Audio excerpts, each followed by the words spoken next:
सिंधी अलबे के अल्फाज जो मैंने आपको पढ़ाए थे उसमें से लफ्ज़ थे के ऊपर 4 नुक्ते होते हैं। हम ऊपर पहले कॉपी में लिखेंगे सबक थे, फिर उसके दूसरी लाइन में हम लिखेंगे थे से शुरू होने वाली आपकी बुक में से मैंने 3 अल्फाज दिए हैं। सफ़ा नंबर 17 पे आपका ये काम है। थे से शुरू होने वाले अल्फाज पहले मैं आपको करवा रही हूँ। पहला थे सा थैलो, थैलो का मतलब थैला या बैग। फिर दूसरा लफ्ज़ है थेसा थाल। थाल क्या होता है?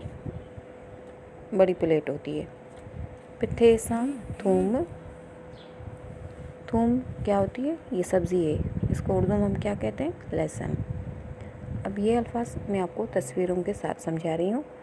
थेसा थैलो, ये आपको सामने इसकी तस्वीर भी नज़र आ रही है। थेसा थाली। थाली क्या होती है? जो बड़ी प्लेट। थाल, बड़ी प्लेट को हम थाल कहेंगे और जो छोटी प्लेट होती है उसको हम थाली कहते हैं। थेसा थूम। थूम क्या है? ये एक सब्ज़ी है, इसको हम उर्दू में लहसुन बोलते हैं। अब ये अल्फाज जो मैंने आपको करवाए हैं ये हम खाली जगह में यूज़ करेंगे। ही थैलो आहे, इसका मतलब ये थैला है। नंबर 2 ही थाल आहे, ये प्लेट है या थाल है। नंबर 3 ये थूम आहे, ये लहसुन है। ये आपकी 3 खाली जगह होंगी। इसके बाद इसी चैप्टर की मैं आपको करवा रही हूँ अल्फाजिद।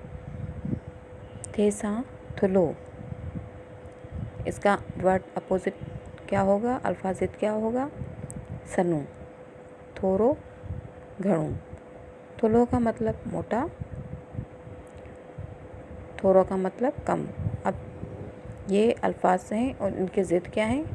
थुलो का सनू, थोरो का घणो। सनू मतलब दुबला पतला और घणो का मतलब ज़्यादा। अब इसी चैप्टर का एक मुज़क्कर मुअन्नस से थाल थाली। थाल क्या होता है? बड़ा होता है। थाली जो होती है वो छोटी होती है।